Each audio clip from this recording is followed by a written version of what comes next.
There we go. Okay, go ahead. Okay, hello and welcome to another live. Today's live is going to be very exciting. Exciting in not in general way, like oh yes, we are watching some sports game or something that oh yes, full of passion. But exciting in the way that we are going to do the capital R reading of the story we Syl just read, read it to us yesterday, and that The 17, part story one. was. Yes, and that is so potent. Everything has moreness, like it's like a cluster of things to you can just explore and go and more and more and more coming. And this is what we are going to do today. Before that, before Syl will start sharing and doing the capital R reading of that, today's thought. I'm still just having some after effects of traveling for 15 more than 15 days. After effects, including, yes, some uncomfortable sore throat, flu, and all these things, but also after effects of uh, being able to appreciate what I was not being or not doing it before in my own city here.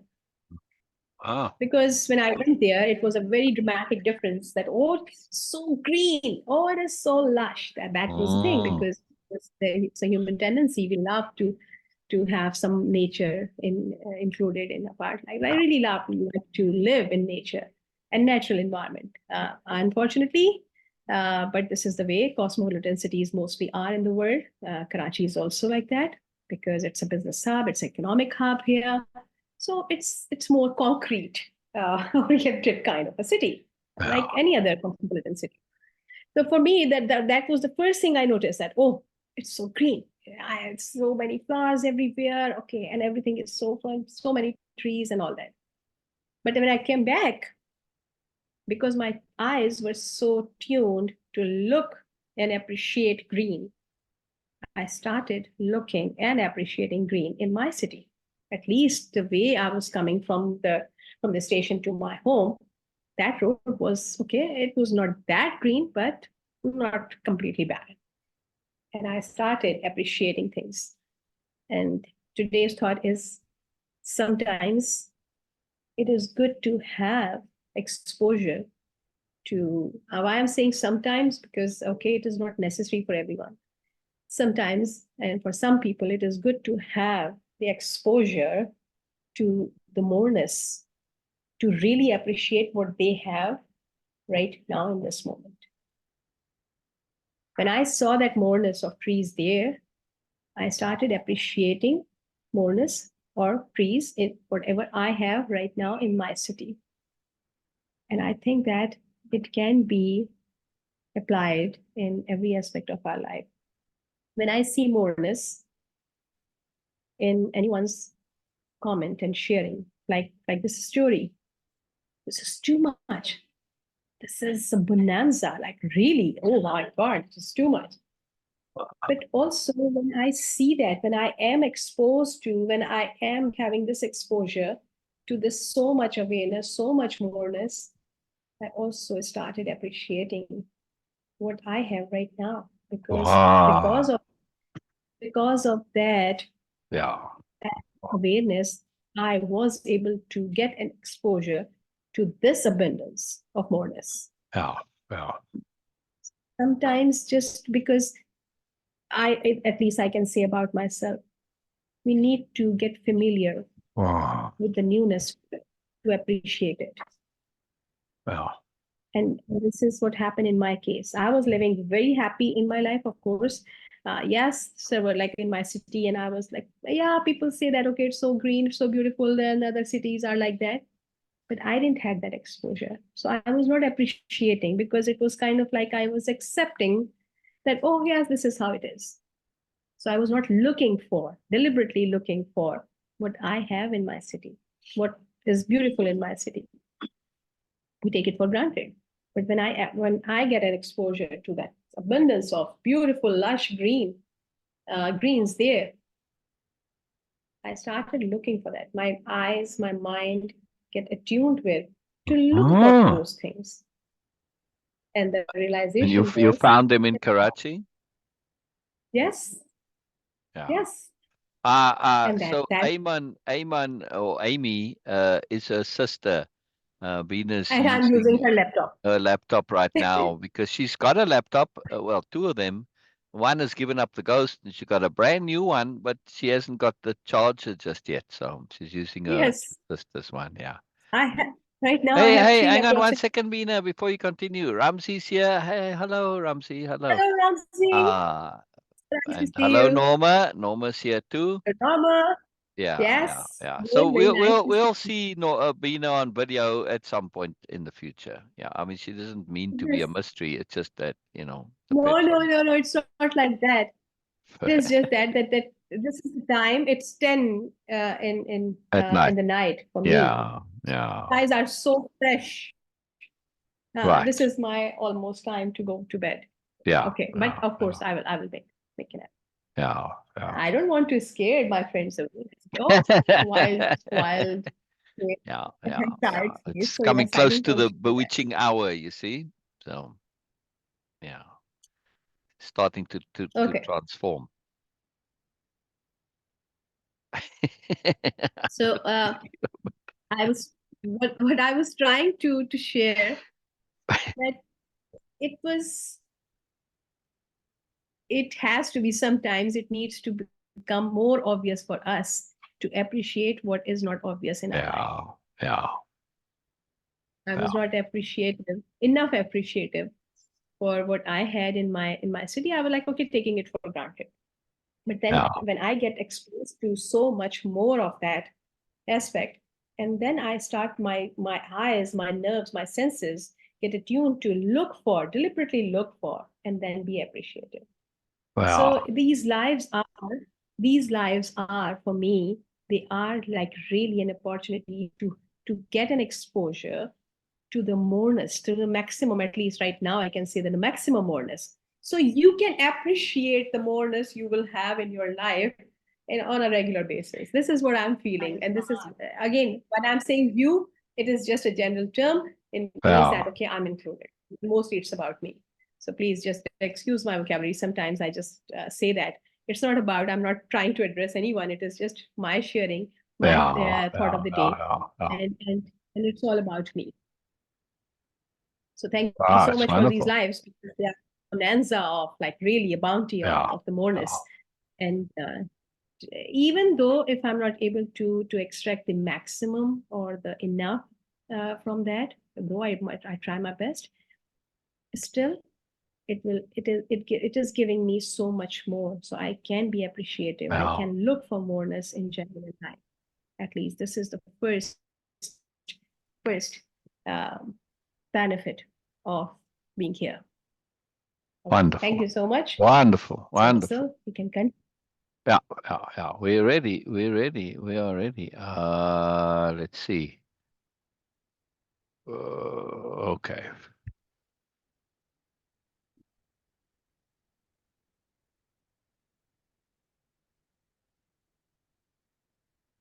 Okay. So I get to the start of the chapter. Before I do that, something important. Ramsey, on your new book, Ramsey's got another book that he's just put out, Beena. Okay. We can set aside a day or where instead of doing the live, instead of doing the capital R reading, you can come on and you can pick a whole bunch of passages from your book, and we'll read them, and we'll do capital R readings of whatever you choose to read from your book. Oh We'll yes. discuss. Oh We'll yeah. discuss. Whatever you want to share. Yeah. So I recommend you pull out a whole bunch of quotes or highlight them or however you want to do it. Have a couple of sections or passages, paragraphs or sub-chapters, whatever. Have that ready. Things you want to share that represent the book, and we'll go through them, and we'll do capital R reading That of would be whatever you wonderful. share. Huh? That would be wonderful. Wonderful. Yes. Yeah. If you like, of course. Yeah. Yeah. If you would like to do that, that would be cool. In other words. So yeah, just let us know. Just let us know. Yeah. I'm glad you're here, Ramsey. I'm glad you're here. Always a joy. Wow, this chapter's long. I'm scrolling up, scrolling up, scrolling up. Come on, where's the start here? You know what? I can just search for 17 and I'll get there. That would be probably quicker. There we go. Chapter 17, The Anomaly of Boynal. I shall screen share in a moment.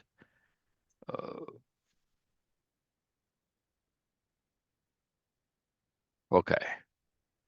Okay, there we go. I was a bit late to start today. Very much rushed and it was just, I don't know, just as things happening, and I just got here just in time to have everything work out. So it's pretty good. It's pretty good. Okay, here we go, and we got a screen share. The Anomaly of Boynal, chapter 17. Now, again, right, it was the other one was Boynal and the anomalies. The fact that Boynal needed anomalies in his life, right? And he wasn't understanding about the necessity for it because he was blocked and he didn't know where to go. And when that happens and you live in attunement, you start looking for anomalies to point out the way, right? And this is part of the new nobility living, that this is a regular thing for them, right? Any decision that involves the future or unknown, in some way, you look towards the universe, right? So very, very attuned, and it's a very powerful thing. And it's looking for input or guidance. Guidance, I don't like to use that word, but input, right? Stimulus, something from outside of yourself. So this is a very powerful concept, and also a very radical concept, right? I mean, when you present this concept to most people, and Boynal completely gets stuck on this, right? So he's struggling. You can almost hear him thinking, "Am I hearing you right? Or are you saying I must go by input from outside of myself? What does this mean, right?" And of course, you're paying attention to the anomalies, the language of the world, or the language of the universe. But for most people, right? Okay, to get advice from, I don't know, a guru or a preacher or a minister or a parent or a teacher or, elder or something like that. This they can still comprehend. But that's not what we're saying by outside of yourself. He's saying, no, not somebody else, because it's still their opinion and they have the same limitations on making an assessment and an evaluation that you do. They can't see the future either, right? So we're saying outside of yourself, that which is not you, in other words, which is a very large everything else. Who knows? It could be in any possible way that communicates, doesn't matter. But as long as it's not from you or by implication another person, because that's also still from the same type of source, right? So this is a very radical way to live. Like, you proposing that I make decisions based on stuff I see going on around me. And some people might just think, but that's crazy. All right, maybe. But when you actually start to pay attention to the language of the world, and you see that it communicates with us on a continual basis, you just have to learn the language, right? It's a language of symbol and metaphor. It's a language of suggestion, of hint, of prompt, of sometimes, force of circumstance that say, well, of course you can go that way, if you want to suffer, or if you want to be foolish, or like, well, like when we got to the desert, right? Or at least in the story here, the young man and his heart, when they got to the desert, there was nothing there. It was desolate and empty, right? And they were oppressed by the movers. You sure you don't want us to take you back? Sure. You would think, well, isn't that force of circumstance telling them to go back? No. Why? Because everything else had led them to do there. And going back is a choice, yes, but it would have been a crappy choice. It would have been a choice made out of giving up, a choice made out of fear, a choice made out of not accepting challenge, a choice made out of denying all of everything that already had pressed you to come there. Yeah. You have to deny all of this magic and awesomeness and incredibleness that it said, go there, go there. Of course, it's a radical thing. Of course, it's a bit out of your brain. And you say, like, whoa, okay, I wasn't expecting this, but you know it's right. So you have to deny your rightness, your understanding of rightness to go back in that situation. Doesn't matter how much those movers pressed you to go back, right? You can't. So see what I mean? So we have to understand force of circumstances, the bigger picture, right? And they weren't like insisting I mean, they were offering, not insisting, which is a different thing, right? I mean, it's not like they would have grabbed us and put us in there. They were still unloading the van. They were just making the offer. See, if they like really insisted, they say, no, we're not unloading your stuff. That's it. We're just turning around. See what I mean? It's not really force of circumstance. So this is very powerful. Ramsey, did you hear what I said about you coming on and us doing a capital R reading of your book? Are you still here? Yeah. I didn't see it. I don't know. Did you see, Beena, if you can, it's helpful to monitor those comments, right? I missed some from Norma. Well, I was busy doing the full reading, so I couldn't. I didn't really miss it, but at the time, but you could have maybe responded in type, you know what I mean? While I was reading. Yeah. But anyway, all right. So I don't know if Ramsey heard us now. Oh, yes, he's here. Okay. So I see Ramsey says his connection. Um, right. Uh, yeah, we can all buy a copy, but the thing is, Norma, I want to do it and arrange it, and I'll make an event, and so I'll put up the event in group, and I'll put it on featured and all that, and then it will advertise Ramsey somewhat. I'm looking to give Ramsey a boost here, and then he can share the event to his timeline, and get everybody that follows him can come and attend the live and say, oh, this is what Ramsey's book is all about, right? Uh, we're going to not only Ramsey going to tell us what the book is about, but he's also going to read some passages that we can discern and discuss. And I'm just I'm looking to boost Ramsey's book and the awareness of the book and sharing and all that, right? So um, yeah, so you just tell me when, Ramsey, and we'll do it. We'll pick a day in the week and we'll just skip the capital R reading. All right. So getting back to this point, right? That in the previous chapter we had Boynal struggle with this idea, and he's still not fully comfortable with it. But of course, Biella and Illumina and the aspirants, they understand this, they live by this, and we're going to see it come in this chapter. They look at stuff that's anomalous. It's not always when you stuck. Sometimes stuff comes to you just as a gift from the universe, right?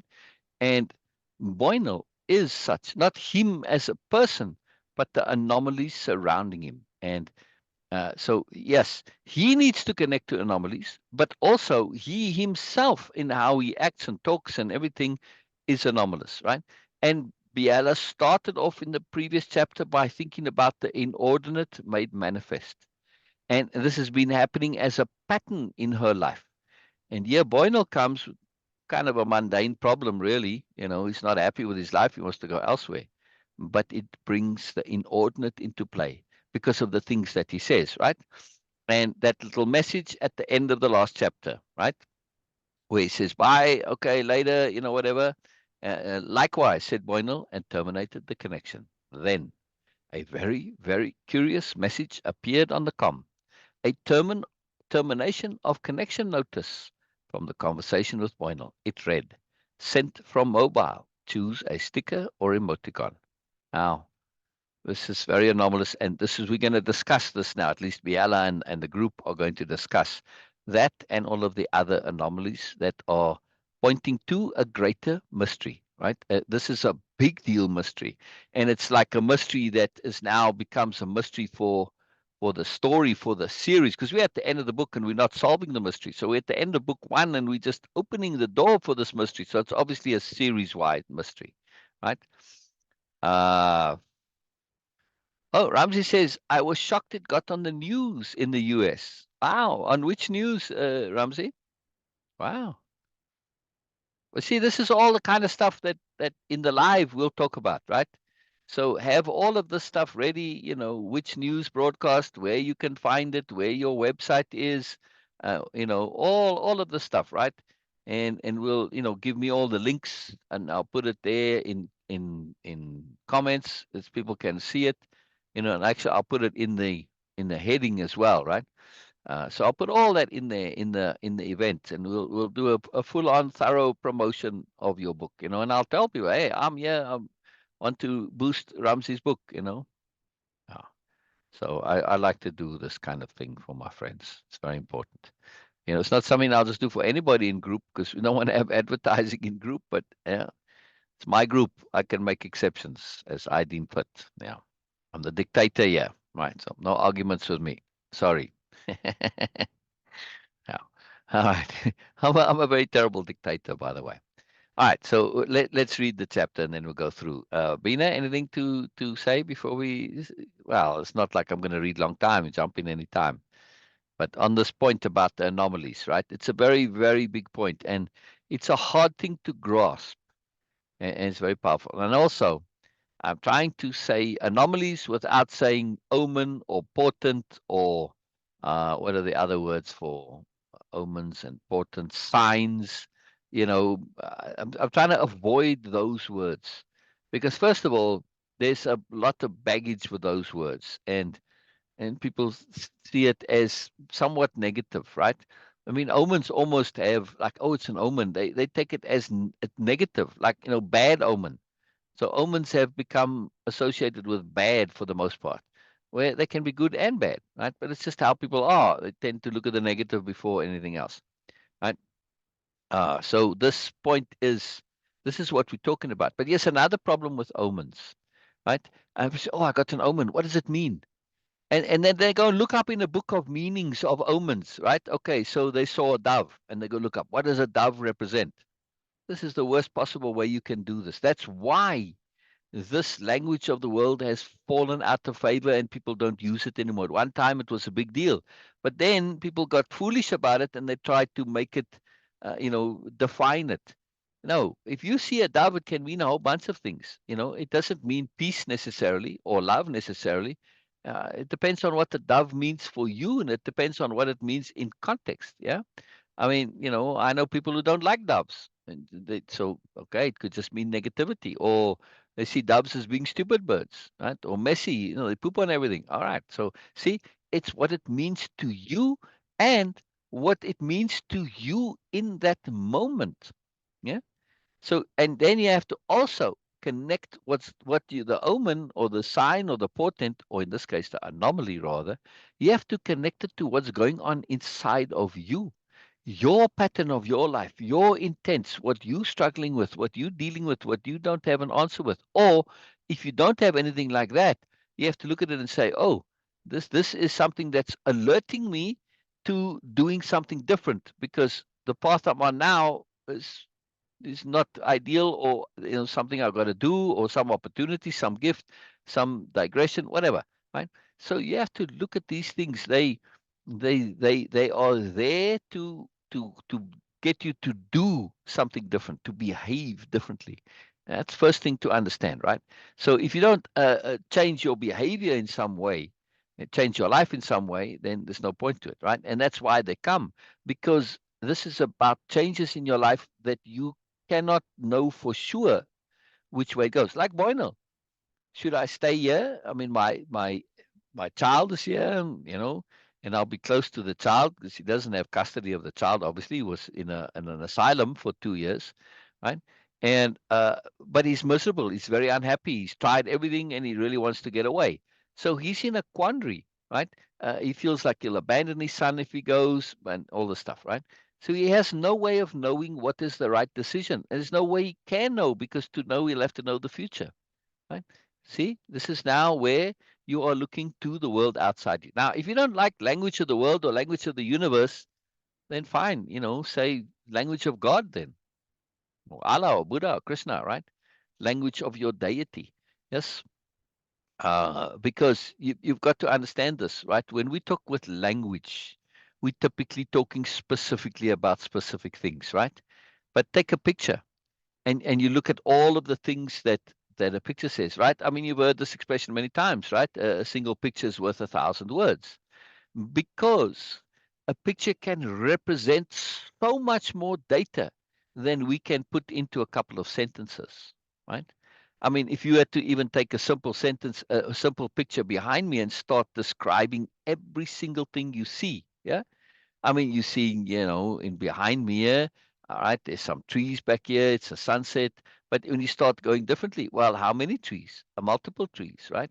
And what kind of trees? And what shape are the trees? And where are they? And then also with the sky, it's not just a sunset. If you just describe what's behind me as simply a sunset, and somebody's not looking at this picture and they have to draw what you're seeing, that's not going to be enough. You have to describe this cloud formation and the sort of lines and ridges. And if you're describing this to somebody with the intent of getting them to paint this picture or draw this picture, without you seeing it and say, yes, that's right, that's going to take a lot of explaining, right? See what I mean? So there's tons more data and information contained in a picture than there is in words. And actually, you can see this when you upload pictures, right? Text takes very little data, very, very little. But pictures take a hell of a lot more, and then video takes even more, right? So, I mean, if you go text, pictures, audio, video, or yeah, I think so, in that order in terms of the data intensity. But audio and pictures are about similar, I think. Anyway, the point is that's why the universe or the world or nature or whatever you want to call it, any deity, why they don't use language. First of all, it's too limiting, and secondly, it's problematic because of that limitation. Either you're going to have long, long explanations, or you might think you understand and you misunderstand, right? So it's not very efficient. So, and the other point is that if you get told too precisely, well, now you're in a dictator relationship and you're not learning for yourself, right? So that's very problematic. If you get told too clearly, then it's not your decision anymore, and you're just living according to something else, right? And you understand that this isn't. It's like your children. If they always did exactly what you said and never learned to think for themselves, they'd be hopeless children. Yes? Yes? See? So when you think of it from a deity's point of view, same thing, right? They don't want you just to be a mindless follower, a robot, in other words. No. They want you to have the absolute maximum best that is possible, which is that you have the ability to think for yourself. Right? All right. So this is an important point, very important point. Yes, Beena, anything to add to this before I read a bit more? No, this is absolutely fine. Please continue. Okay. Please. All right. Chapter 17, Anomaly of Boynal. That's the opening quote now. For some, it's the same planet, but an entirely different world. Illuminier Noble. I love this quote. I love this quote, right? Um, by Illuminier. And we're seeing Illuminier in a new noble role. I mean, Illuminier is very unique and different, but we really see her new nobility side and sophistication here, right? And Illuminier is like Ursula. Um, her conversations are me writing this, right? Not a real person in behind it, like in some of the other characters. There's a mixture, right? But still, that doesn't make them any less real or valid, of course. Now, but this, I can say this, right? I live on the same planet as many people, but it's an entirely different world. Why? Because I listen to the language of the world. Yeah. So I live in a magical world, not just an ordinary, you know, like wind and rain and physics and substance and stone and wood and stuff like that, right? For most people, the world is just like physical stuff, and that's it. That's all there is to it, really, right? But when you start to pay attention to anomalies, right, and you start seeing them on a regular basis. All right. So now let's get scientific about anomalies. And this is how it really kind of started for me.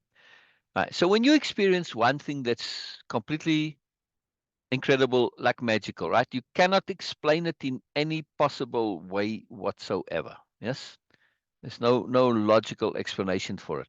Yeah, and so well, okay, who knows? It's some weird coincidence or something. Okay, yeah, all right. Yeah, and you're like, wow, that was really amazing. Wow, wow. Wow. And then it happens again in a different way, but in the abstract, the same thing. You say, wow, holy moly, two. Wow, wow, really, this is fantastic. And then three. You say, wow, wow, wow. I mean, what are the chances of three happening when the first one is already like a 1 in a trillion chance, okay, of it potentially happening or unexplainable or whatever. When are you getting to three? It's like, holy crikey, wow. Right? And then four. What do you say? 4. Yes. 5, you're starting to get a bit tired now of saying, wow, this is so awesome, this is so fantastic. You're running out of superlatives, right? And by the time you get to 10, you're like, okay, this is really wow, but I'm out of, I can't go any more than I have already. The first time was already blowing my mind, right? In terms of like, this was really incredible and something truly unexplicable, magical, right? Whatever. Or just, all right, you don't want to acknowledge magic. So you're just saying, "It's truly inexplicable, like impossible, like I can't explain it." It's like, wow. Okay. After 10, you're like, "Yeah, well, whatever." Okay. So you say, well, 10. What do you start saying after 100? What do you start to say when this is not something that takes you by surprise, but it's something that you can, in your conversation, you can say, well, I'll just look for an anomaly and it'll come. So you have a reliable experience of being able to predict that they will come in your life. Yeah. 100, 200, 300, 1,000. What do you say then? You've got to change your system. You can't just say, oh, these are freak coincidences. Statistically, now you are looking at such an improbable statistics that, yes, it's possible, of course, but when you can start to predict it, it changes. When you can start to rely on it, it changes. I mean, you could say, well, it's coincidental. It's like that the wind is blowing today. Yeah, could be. But, well, you can say at some point the wind is going to blow and you'll be right. So when we can start to use it reliably, we have to change our system of thinking. Yes. Doesn't matter if it's just coincidental. If it's coincidental for everybody, well, then it also changes it again. At some point, like I say, if this is a regular pattern in your life, you've got to start changing how you think about it, right? Does it matter where it comes from, how it works? No, it's totally irrelevant. I don't care if it comes from nature spirit, the fairy queen, doesn't matter. It's totally irrelevant. That's all. What does it matter? What matters is the value that you get out of it. How you use it is what matters. If I'm completely crazy and this stuff is just my own craziness and me assigning value to what is otherwise random, what difference does it make? I'm getting value out of it. Profound, incredible, life changing value. See? So, all right. It doesn't matter. Doesn't matter. It could just be our subconscious interpreting things, right? Could be. Could be the subconscious is messing with my vision and my hearing and my perception and making me perceive things that aren't there. A little bit of madness, but for a good purpose. What does it matter? Right? A lot of explanations that could be it. But the point is, and this is a very deep new nobility way of looking things. We get value, right, from way of impeccability already, right, as a spirit warrior. And the new nobles take this absolutely very seriously, right? They insist on getting value whether things are true or not. Yeah? We're too hung up on truth. What do I care if the anomalies are true or not? Could be, like I say, figments of my imagination, right? Which, all right, I've had other people see the same anomalies. What does it matter? There could be a mundane explanation for it. What does it matter? I get value out of it, right? Makes no difference, right? So this is very powerful understanding, very, very powerful, and it's very life changing. It's super, super wonderful and awesome. Right? It's a very big deal. Very big deal. Hello, Norma. I see a message from you there, but I'll have to stop screen sharing to look at the message. Otherwise, everybody can read your message. Well, I'll do that anyway. Hello, hello, Norma. Hello, hello, hello. Ah, yes, I love you too, Norma. I love you too. Every minute of every day. Yes, yes, absolutely. Oh, that's a nice message. I can share that message. I can share that message. That's very nice. Norma has so much wonderful, beautiful love inside of her. Just for anybody who doesn't know Norma, it's just absolutely wonderful. Okay, we read the quote now. The entire group had moved to the kitchen area of the large, open-plan living area. Biella and Illumina making a quick breakfast for everyone. Shah, Kaljun, and Hamut helping. Biella and Illumina had wanted time to consider the implications of that mysterious message. It raised so many questions without plausible answers. Every line of reasoning ran into contradictions, into incredible possibilities. And this is a big point, right? So in Way of Impeccability, there's a whole session on the life detective. It's actually called the life detective and trust. And It's just the way it came out. There's also another session that's capital T trust on its own. And it just a way it came out at the time, it got mixed up with the life detective and trust, but doesn't matter. The key point is that both of those are very key elements in the arsenal or the toolbox of a spirit warrior, right? Or you can say spirit engineer. I think somebody said too. Doesn't have to be warrior. That would work just as well, right? Or I don't know, spirit scientist, spirit surgeon. I don't know, whatever you want to call it, doesn't matter, right? The point is that we are living with some kind of moreness, yeah.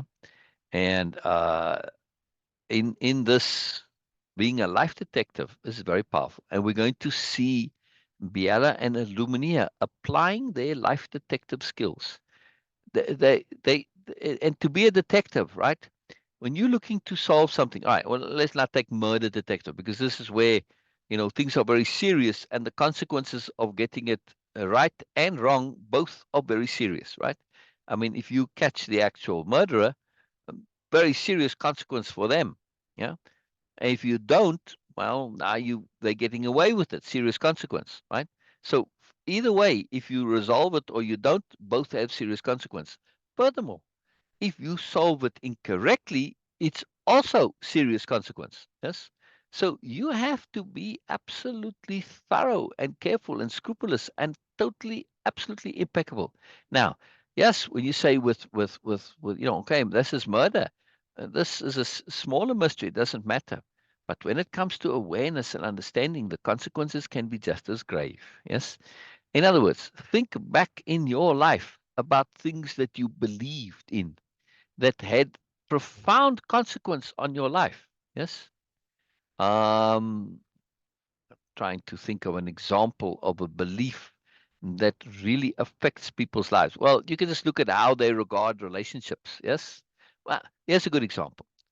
Right. I see this so often. People believe, and it's a belief, but they believe it so strongly that to them, really, when I say belief, the actuality is that for them it's a fact. Yeah. This happens all the time. Well, there's something, right? People believe in their beliefs that if you believe strongly enough, it makes it a fact. No, it doesn't, right? But they believe, for instance, that in a relationship, in your marriage partner, your lifelong partner, whether you now believe in marriage or not, but to have a really powerful, awesome relationship, you need to find somebody who has all the same likes and favorites as you. Ah, people seriously believe this. And of course, it's complete nonsense. And you know, it may be so that you find somebody that you have a deep lifelong connection with that happens to have the same things here, but that's not the key criteria, right?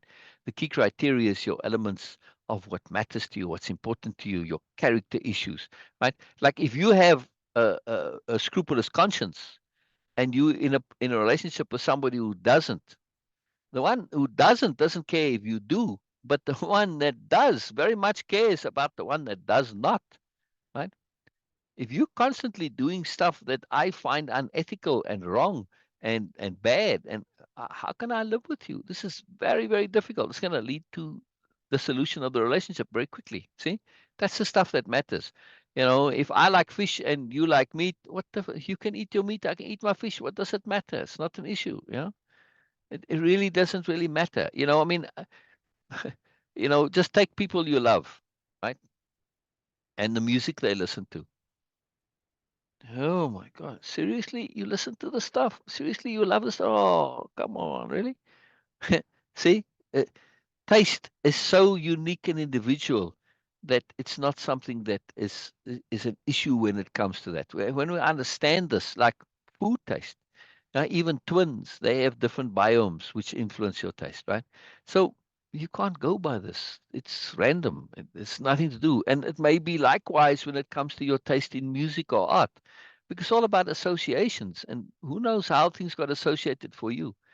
Doesn't matter, right? This is just a marvel, something to celebrate and enjoy that people like different things, not a negative. But when it comes to the qualities, character, that's a whole different story, right? So I'm using this as an understanding here of things that a belief that we hold that can be mistaken, right? So we need to be very careful about stuff like this. And when we look at this from a life detective point of view, we have to say, well, we got to be very scrupulous about this. We can't be going by beliefs and stuff like this, right? And they can make a difference. They can make a very big difference, right?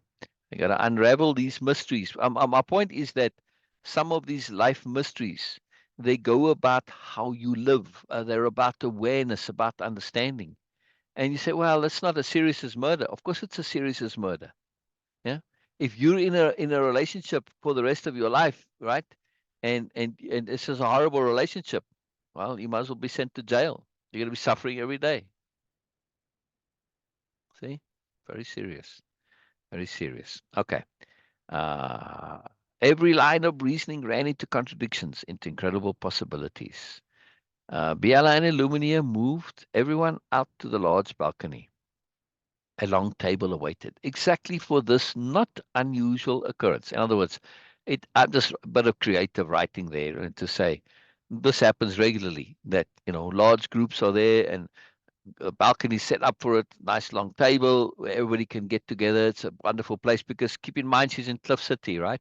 There's this high cliff on the long cliff that runs along the edge of this river, right? They earlier when they went to Admin, remember they walked up the side, and they stopped and they saw this view, and the view across the river is this huge, massive valley. I mean, from horizon to horizon, and you see the mountains on either edge of the horizon, right? And going way out into the future, and you can barely see at a very, very far distance. You can see tips of mountains basically over the horizon already. And this is this huge, beautiful, incredible valley of grasslands and woodlands and everything mixed together, right? So it's like the absolute like ideal place to, and then all the city is carved into the cliff, right? So when they, but all disguised with the flowers and stuff.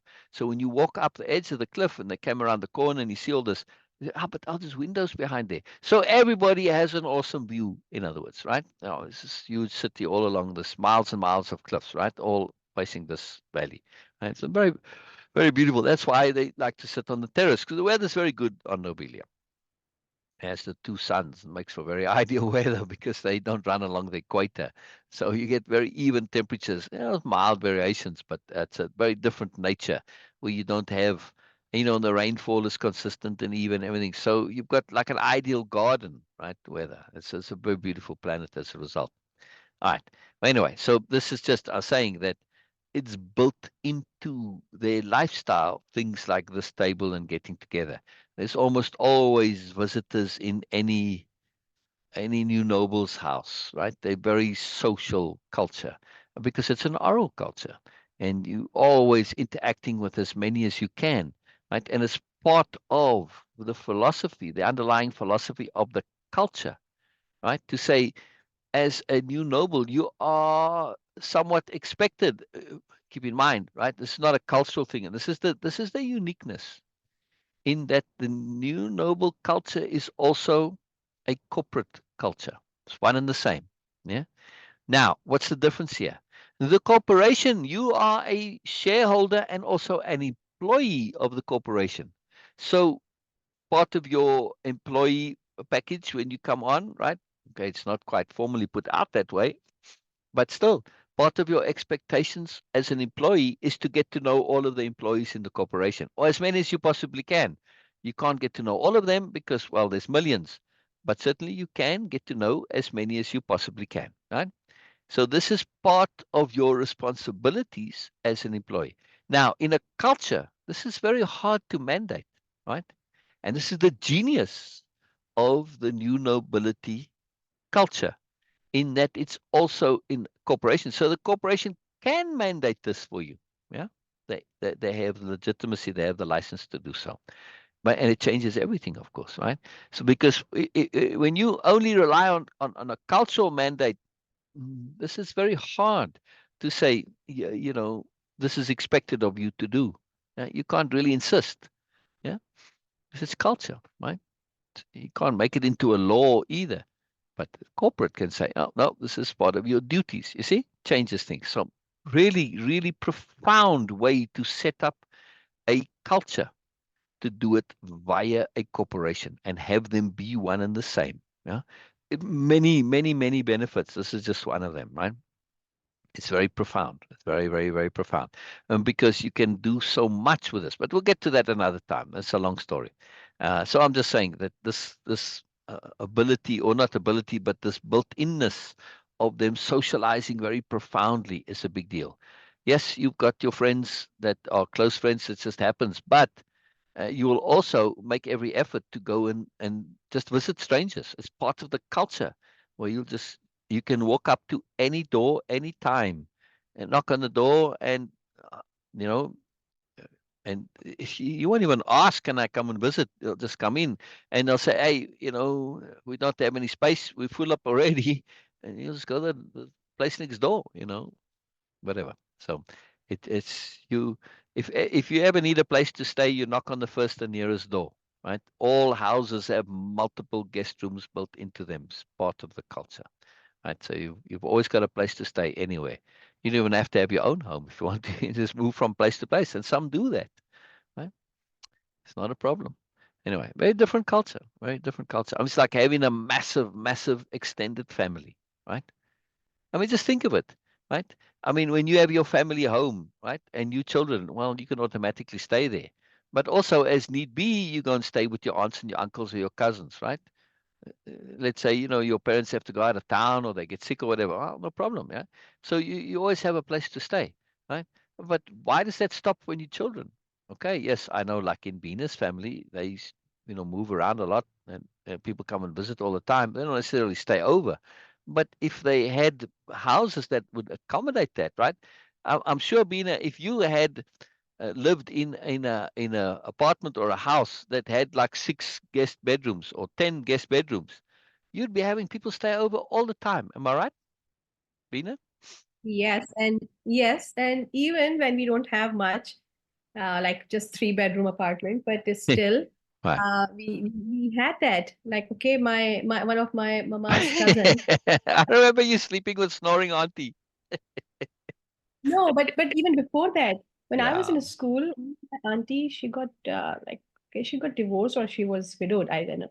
So she and her younger daughter and her married daughter who had a baby just recently, like, okay, infant, and they A all fresh were baby, living. in other words. Yes, and like they were living for, I don't know, 6, 7 months. They were just living in. Wow. Okay, because they didn't have a place. So and of course, some of my Chinese friends, when they didn't had a place to live, they were living here for two Didn't months. Okay, have. Yeah. yes, and same the same thing happened before that. And just now, recently, when we were in Lahore and in Karachi, there was a cloudburst, and it's like okay, really horrible kind of rain. So I'm here. So Mama asked, and they just called everyone that okay, is everything is okay. And one of our relatives, they live in a place where they might get severely affected. So she called them and she says, okay, you have my watchman has a key. If you guys in There trouble, you go. just go there. You need to. And I'm not saying that okay, it is only limited to my family. In Pakistan, it's a very common thing. If you Yeah. don't have a place, if you don't have food, you can ask anyone and they will just invite you Yeah. and they will do what they can. So it's a culture. Yes, we don't have that big enormous resources like you are Right. sharing in Right. Nobelia, Right. but And and that's I my don't know that point. okay people remain same or Right. not I mean, when you they have have it already, but that's what I'm saying. Imagine if you had the space for it, right? I mean, you'd yes, go and stay over elsewhere more often, and you'd have more people come stay often at you. Yes, some places are going to be like your family's already a bit of a hub point, right? Just because of the way yes, your family is. So people will probably stay over more with you than you will stay over them. But still, right? I mean, wouldn't it be very cool if you could go over every now and then and you sleep over at, with Dushka and Lumna and them, right? Or whoever. It would be fantastic. Maybe really awesome. No? oh, Do you agree? Be really cool. yes, yes, Yeah. Anyway, so yes. I just want to, bringing this in because capital R reading, so I'm bringing in extra stuff. So jump in anytime, of course, you know this, but, that's all right. So, well, Biella said eventually after most had finished eating. That's not a very Biella voice, but all right. I don't want have the energy to do voices today. So Biella have to use my voice today. They were enjoying a variety of teas and coffees Biella had on hand, and other libations too. I just said teas and coffees. I don't know. Maybe I should find some word to bring in there to make it a little bit in the future. But I want to. I don't want my this. Yes, this is in the future, but it's not that far removed technologically from, and also far removed in terms of like foods and nature and stuff like that. It's still pretty much the same physical world, right? So teas and coffees, well, the same stuff grows, and this is stuff that you brought with you. And yes, there may be plants that have been discovered, but I don't want to make it so different because I don't want the story to be about alien animals and plants and stuff like this, right? It's not necessary for the story, and it kind of detract a little bit because the reason why it's the same stuff and I want to keep the environment similar is because I want to make the point that that in even in our environment, it's not all that different. The agglomeration and our Earth could be the same, that all of this stuff is possible and in our world also, in other words, by implication, right? If it's on alien worlds with alien planets, you say, well, okay, of course they're different. Everything's different over there, right? It's just how our psychology works, especially when it's about awful truths. Yeah, and the awful truth of this world is that we're all crazy, right? And on Nobelia, they're not. The agglomeration, they're not. Sobriety and sensibility is the issue there. Uh, who do you know that's 100% sane? I'm asking everybody out there. Beena and I have had this conversation many times. Yes. Yes. Okay. I've yet to meet one single person that I can say of that they are 100% sane. One. I have yet to meet one, myself included. I do sometimes things which I like, seriously? That I just think is crazy. Yeah. No, not crazy, but yes. Okay. I don't think I'm crazy. I think the things that Yes. I have Yes. done are crazy. Yes. There's a very big difference, right? Yes. I mean, Yes. I have inappropriate thoughts. I don't know. Sometimes I think I might have very mild version of Tourette's.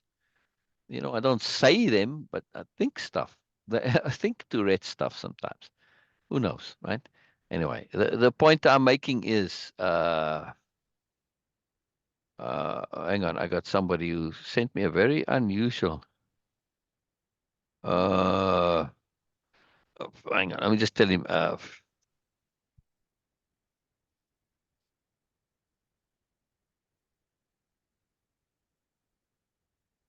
Okay, there we go. I don't know what he means here. And he sent me the books very. Okay, so the craziness now. All right, so look at this. I don't know who this person is. They're not a friend of mine, right? And they sent this, uh, just a picture. I don't know. I'm assuming it's got something to do with product that I sent him. So it looks in a box. Okay. Then they sent me my two books. Why? I don't know. Right? They And then sent I it to thought, you. Sent it to them. I don't know this person. And after this, you see, you can now call each other, right? So when somebody's not your friend and they send you messages, if you don't respond, then it's just one-sided, right? They can't send you more, right? So you have to respond, and then it gets it. So that's why I know that all of this is from him, right? And then he says, "Hey," and so I just put the thumbs up back because I had no idea what is the communication here. It's crazy. You're sending me boxes with two stuff. I'm supposed to know, but then you got my books here. It's like, huh? How did you get this on? Maybe I accidentally, but you see, then I wouldn't have given. No, I can't have accidentally put it in there. I don't know. Hey, you don't have more fiber optic equipments. I have no idea what that means. None whatsoever. Right.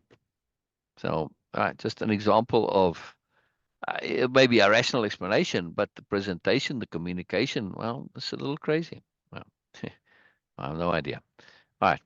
Uh, where were we?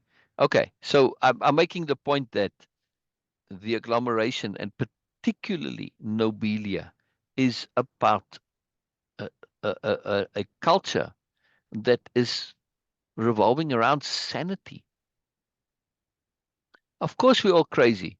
Our basic paradigm, the superiority paradigm, is a completely ridiculous, absurd paradigm that uh, it can't work the way it's set up. It's very inefficient. It's very foolish. It's premised on pretty much everybody being unhappy. It's got square circle beliefs and logics basic as its basic premises, right? It's it's insanity, in other words, right? So we no wonder everybody's a bit crazy. We live in a crazy paradigm, whereas in agglomeration and on Nobelia, no, that paradigm is not prevalent, right? So we can change it, and the point of the story, in its entirety, is to show that there are other options available that make sense, yeah, that we can do, right? It's not just a fictional, pie in the sky thing. No, right? So there's if you get into it, and that's what all those supplemental work coming and me extrapolating on this, right? Why does this culture work? Because it's a planet-wide corporate culture. That's why Nobelia is exceptional in this, right? Out in the agglomeration, you still got a bit of crime here and there and stuff like this. The incentives for crime are very low. Most of the crimes are crimes of passion, yes, and stuff like that. I mean, for obscure reasons. Yes, you get some people who are throwbacks to times before and got some, genetic component that makes them into this, and they get caught up in bubbles, but it's way less because the incentives aren't there, right? And you have because the focus is not on technology in the culture. Like you want to get ahead in our world today, find some new way to use technology or, improve your farming or whatever, right? Production, in other words, find some way to be more productive and you're going to get ahead, right? Um, or I guess the other ways would be in politics, or again, be a better doctor. It may not be technologically, you might, find some better way to treat patients, but still, it's service, still productivity, right? Still same logic. But in that culture there, uh, where the focus is on, there is no ambition. Is like it's a foolish thing. Do whatever you want to do, right?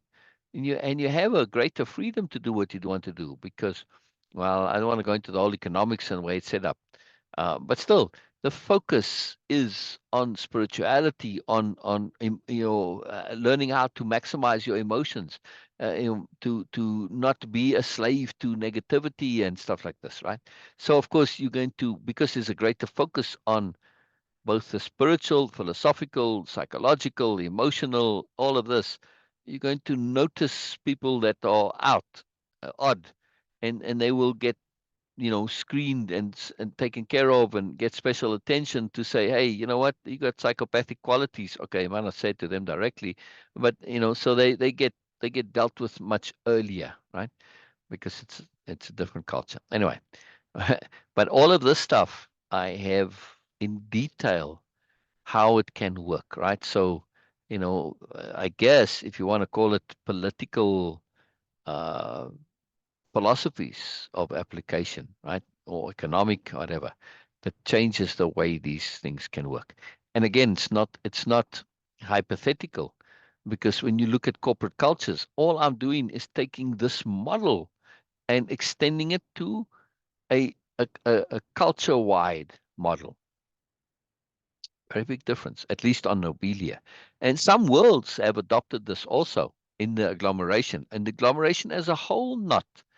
This system is, uh, it's not the same as our Earth system now, but similar. It's because you got a lot more variety and stuff like that. Not everybody wants to go along with it. It's still in progress to where people are getting the idea, right? And also they get new planets in, and they're all very different and all this. So it's an agglomeration, right?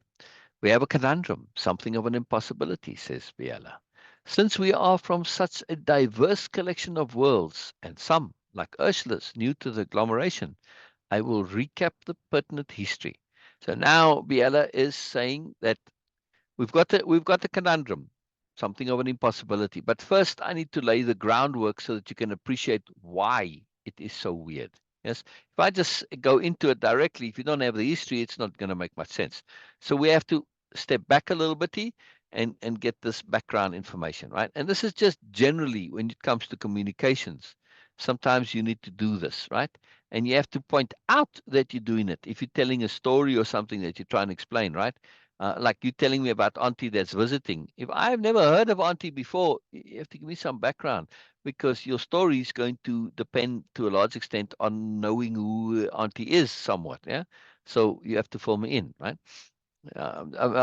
Sorry, Beena, I'm just using an example. I'm not making it personal, right? Yeah, I yeah, shared it. So yes. yeah, yeah. I wasn't thinking of anything specific, just using Yes. as an example. Yes. All right. Illuminia and Marco started clearing the table, indicating to the others they would take care of it. All right. So I'm throwing in these little things here, which may seem like just writer's color. They're saying what the decor is or the weather is. But if you pay attention to these little things, they actually communicate much more than what they say. Yeah. Right. And I'm showing a culture of consideration, of care, right? So if I go and visit you in your house, yes, I mean, mostly when you're the visitor, you don't clear the table, correct? You leave it for the person whose house you're in. That's kind of what they do, right? It's sort of taken for granted, mostly. Yeah. However, uh, well, first of all, Marco doesn't live in the house, right? And they just connected, and they said, "Oh, stay, we'll take care of it," right? Indicating to the others they would take care of it. By implication, the others would have started clearing, and if they didn't say, everybody would have cleared the table. Yeah, that's just how Yes. they are. So you're seeing this consideration culture, right? It's not just politeness; it's also a rightness. Like, well, why should you clear the table on your own, right? If I'm here, yeah. So it's just this a fairness culture, which is again, nobleness, right? So it's like a duh. But the reason they do this is because Biella is sharing something that and Illuminia and Marco, well, and by implication Biella and everybody else, they don't want to disrupt this. So Illumini and Marco were clear, but yes, they'll be listening, right? But they don't want to have this. If everybody's doing it, that's going to be very disruptive to the storytelling. So they'll be doing it quietly in between and also paying attention. See, again, consideration and appropriateness, right? This is the hallmark here, right? You see how that little sentence there, it seems very trivial and just background, but there's a lot of moreness to it. Yes? Yes? Bina, make sense? Absolutely. Yes. Yeah. I mean, you get that from this little sentence, right? That but Yes. it's indicating the culture, in other words. Old Earth. Old Earth seems to be, this is Biella speaking in my voice now. Old Earth seems to be at the center of this mystery somehow. The majority of the worlds in the agglomeration trace their roots back to Old Earth, right? The majority, not all. Mermut is a blue alien, got the blue skin, right?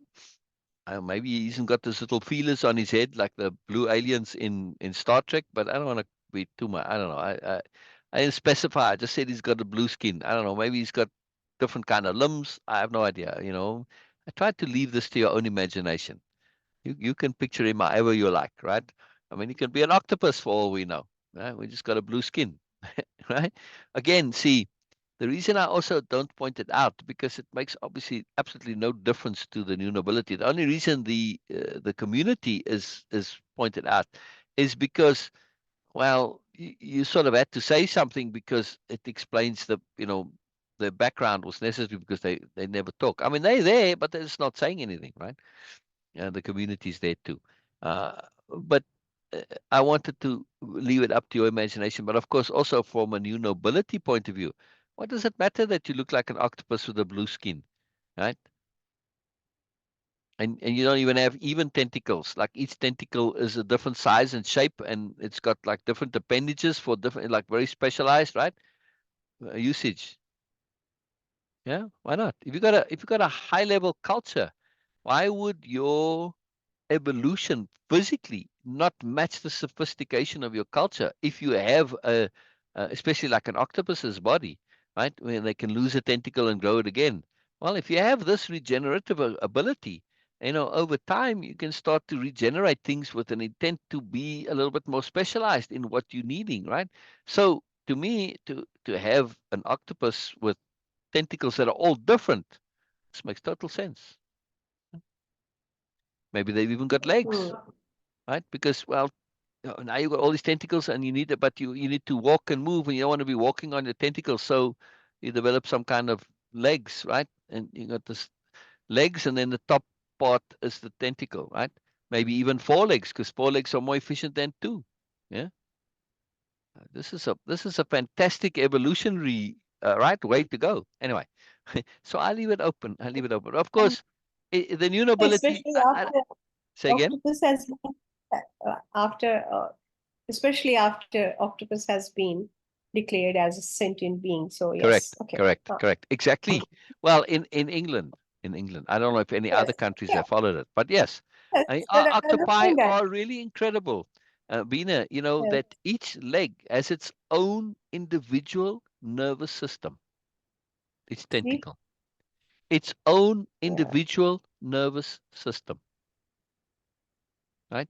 And it can Yes. move each tentacle independently, like we can move our hands independently. Now, of course, when you're playing piano, right, and you learn to play different things, this takes a lot of skill to Yeah. train your brain to be able to do different things. It's like when people do the things with the circles, right? It's very hard to do what I'm doing now. Most people will automatically do this, right? It's very hard to draw circles going in different directions, right? But there's a very simple trick to doing that, by the way. Very simple trick. Anyway, but I won't share it now. Another time. That's how the brain works. But yeah, so I'm just saying that the reason that I don't mention stuff, I mean, it's just like sort of by the by, his blue skin was reflecting the sunlight or whatever, is because to the new nobility, it makes no difference what you are. Yeah, in terms of like whether you alien or human. I mean, to them, you can be an alien in a human body. Who knows? I don't care. They don't have a bias. It's your character that matters. Yes, this is it. That's what matters. They don't care where you come from, how you look. It's totally irrelevant, right? So this is why it's not an issue. All right. Anyway, Old Earth seems to be at the center of this mystery. The majority of worlds in the agglomeration trace their roots back to old Earth because of this galaxy. When they came, there were a few alien planets in it, right? And they chose it specifically because it did have alien planets more than most other galaxies, the most of any galaxy that they were able to see through telescopes and monitor and all this, right? So this had relatively high proportion. But now, also tons of free planets around because none of the alien things have the technology for the great gravity engine, space travel, right? This is the unique, and when we found out via the gods, this is nowhere else in the universe that they're aware of is this available, right? All right, universe is a big place for even for the gods, right? But still, it's a really unique thing. So when they come, though, the gods cause those engines to the computer systems to fail, and all the space systems have to scatter. Well, they do. The navigation goes haywire, and they all get scattered. Now, from an ordinary point of view, they don't know the gods did this. You just think, well, the technology went haywire and it messed with the navigation, and it spread us all over the galaxy. But it just so happened that you were all at least within range of a habitable planet that you could land on, right? And they did this on purpose. But because of that, you didn't just have everybody on the same planet, which was the original idea. You had these, couple of thousand people to start with. And of course, being humans, when you have abundance and you've got humans and they want more people, well, they they breed like crazy. Let's just put it this way, right? You get the rabbit, the rabbit population growth coming into stuff. It's quite incredible how quickly things can grow. People don't really realize that, how rapidly you can get things to grow, especially when we now in a culture where people have one or two, maybe three children, five is starting to become very rare. Like, I'm one of five, Beena's one of five. Um, so it's rare, but still, mostly now today, right? How many of your young mothers have more than two children? It's not common, right? I mean, look, Mona's got three, but I don't think she's gonna have any more, right, Beena? or is she? Anyway, Yes, most yeah, likely. yeah. I'm just saying it's changing, right?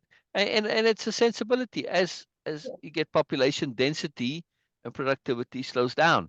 And it's really interesting. If a lot of people, it's a very sensitive topic, homosexuality, but it corresponds when you have population pressure, you get the incidence of it going up, increasing.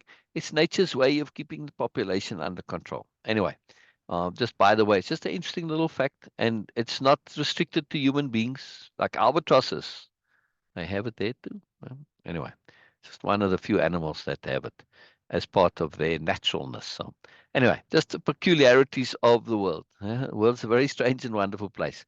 But nonetheless, so, when you having where people have 5 or 10 children, if you got 10 children and somebody else has 10 children, right? And then their children have 10 children, boy, that exponential growth is off the charts, right? So you very quickly come from a few thousand to get to be in the millions. It doesn't take all that long, right? After a couple of centuries, easy peasy. And this is what we're talking about centuries later. But anyway, then that's why the agglomeration is predominantly human because of this starship dispersal, right? And the resources, like on any other planet, your population is capped out because of the resources. Now, yeah, it may be a billion, but you're still on the one planet, right? Now, anyway. So just the great gravity engines allowed for this massive population explosion because the resources were there to do it. Yeah. And of course, this is when you have the interplanetary trade. This is a great, the wealth that comes from that. It's like the ships in the old days, right? The same logic. Those ships made the wealth increased dramatically and tremendously, right? For everybody involved. Yes, it was somewhat one-sided, of course, but still, there was benefit on both sides, just disproportionate benefit. Uh, Trace their roots back to old Earth, or to be more accurate, to the fleet of starships which came from old Earth, right? To be more specific, because uh, they didn't have a direct connection to old Earth, right? So when the spaceship crashed, the communications and all that to connect back to Earth, that all went away. So your roots go back to the starship that you came with, because you didn't have any contact with any other planets either, right? Not until much later, right? So this is a very important point that Biella makes. This is not just being, fiddly and pedantic here, right? It's a very substantial difference because of that crash and the loss of communication, right? But now she adds something else here. Those Starship had extensive records and media detailing every aspect of old Earth and its history. In other words, they brought along as much of the internet with them as possible, right? All the databases. All right, now you're not going to have a database of, I don't know, all my Google conversations or my Google searches. You don't need to have that with. But anything that is data, right, that's stored somewhere, like now, like where you're searching for stuff like this, articles and books and all that. All of that they brought with them, right? Which is quite a feat because, yes, I mean, if you go and look at Google where they store all the information, these are huge complexes, right? With like computers upon computers. It's unbelievable. I mean, it's hard to Google it. You'll be astonished, right? They don't really share it all that much because it blows people's minds at how extensive it is. Now, of course, they're keeping everything, right? Whereas on the starships, they said, well, again, we don't need to keep every conversation between every individual and all my text chats and all that. That's not necessary and not relevant. But certainly, anything, any articles, any facts, and books and stuff like this, all of this can come, right? So very powerful, very powerful. Anyway, so those starships had extensive records and media detailing every aspect of old Earth and its history. All these became corrupted with the dispersion and subsequent crashing on the nearest planets of the fleet on arrival in this part of the universe, right? So this is well known. That's why any histories or books that you get from old Earth, sometimes you might find ones that are intact, but mostly, there's data corruption and some are very badly corrupted. You can't really get much out of it. And so it's all over the show. But because the data is so corrupted, they had to sort of basically It's part of the gods' strategy. Yeah. They did it on purpose so that you forced to focus on your own local culture and you're not looking to those records to copy from, right? Because at least the ones that are the most corrupted are the ones that deal with culture and philosophy and psychology. No, you've got the noble ideal. Let's see if your noble ideal works for you. Yes, it's the whole dispersal was for a big experiment by the gods to have multiple studies, right? Because you want to have at least a good database, right? If you only have one or two, you can't really rely much on that. It's not a large enough data set, right? So this is typical in most studies, right? You want a good sample size. So they had at least 1,000, right? No, of these planets. There's more, but at least 1,000, right? Because it was a fleet of 1,000 ships. It ended up to be quite a bit more, but at least that, right? That's why they don't know exactly how many either. Anyway, all these became corrupted with the dispersion and subsequent crashing on the nearest planets of the fleet on arrival in this part of the universe. But as most of you know, even with the superior technology they later encountered and developed, they were unable to return to old Earth. Right? So over the centuries, they brought back the great gravity engines, and some other planets had good technology like communications technology or whatever, right? Even they were unable to return to old Earth, right?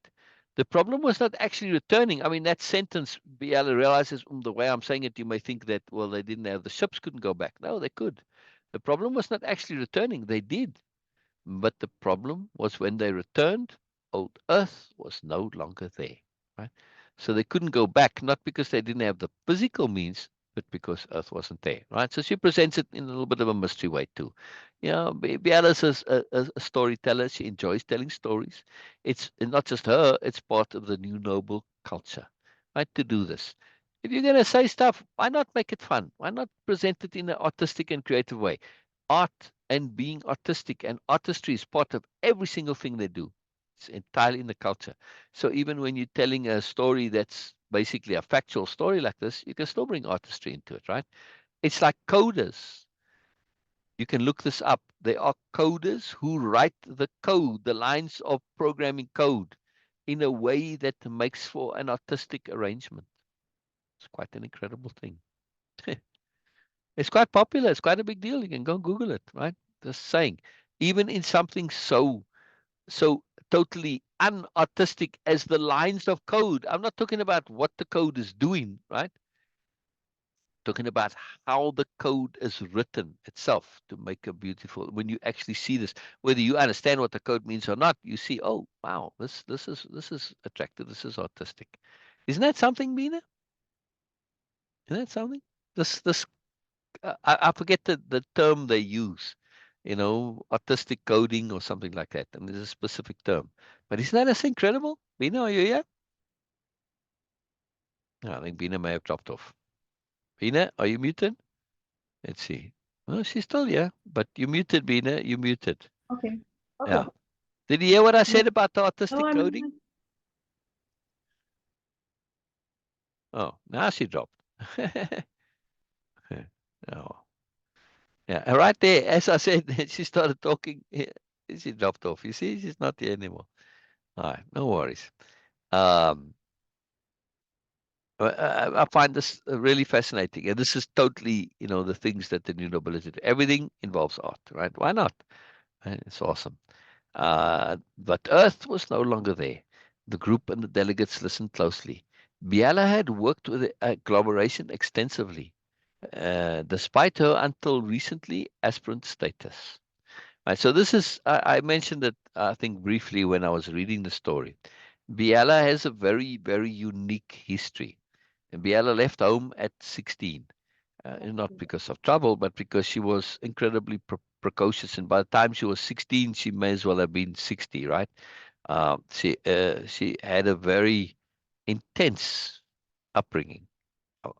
Sylvie, who she grew up with. I don't want to say take care of her because very quickly she learned to take care of herself. Part of Sylvie's philosophy, right? I mean, kids as young as 2 or 3 years old can do an incredible amount of things. I mean, any kid that's properly educated and given opportunity to practice can easily make their own food.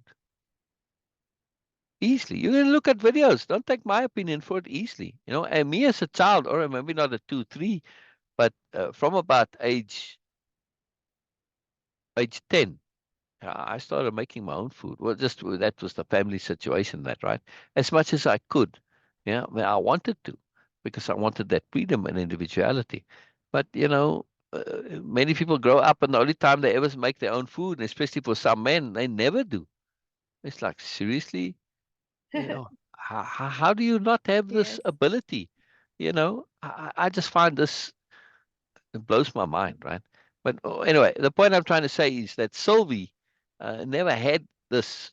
This was part of her as somebody who was involved with a child. They never thought of Biella as a child. They simply thought of Biella like a computer. You get a blank computer, and it's the same computer after you put all the software on it as it was when there was no software on it. Same computer. Now, all right, with human beings, this is not technically true because the brain still is in process of developing. But that makes it even more important to treat your child basically as an adult from day go, because the brain is growing and changing, and it's going to do this in response to what's coming its way, right? What do we train our children to do, right? I mean, first of all, we reward them for complaining. All right, that can't really be helped. It's a very primitive way of communication. But you'll be surprised how quickly you can get a baby to understand that it doesn't have to cry to get your attention, right? This is not anybody who's worked with animals. Now, I'm not saying babies are animals, but in other words, with animals have limited communication. But look how they train them to do the most incredible things. Same thing with a baby. You don't have to have language to be able to communicate and get babies to behave in ways, right? I mean, you have the power of essentially training, right? And you can do this, right? So this is a key. And Sylvia understood about the brain's, and not just its plasticity that we have all of our lives, but in particularly when you're young, right?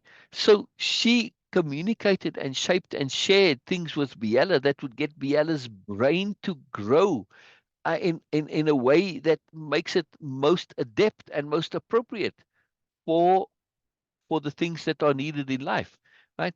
We tell our kids fairy tales and Santa Claus and the Easter Bunny. What are you training your kids? You're saying that the world is a lie, and you're going to find this out later, and you're going to find out that I lied to you. How is this sensible to train the kid? Yeah.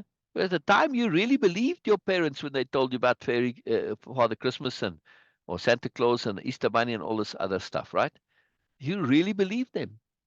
All right. Maybe it's the universe's way of saying, hey, don't trust your parents, because they might not necessarily be bad people. They might be very well-meaning people who are just ignorant and clueless.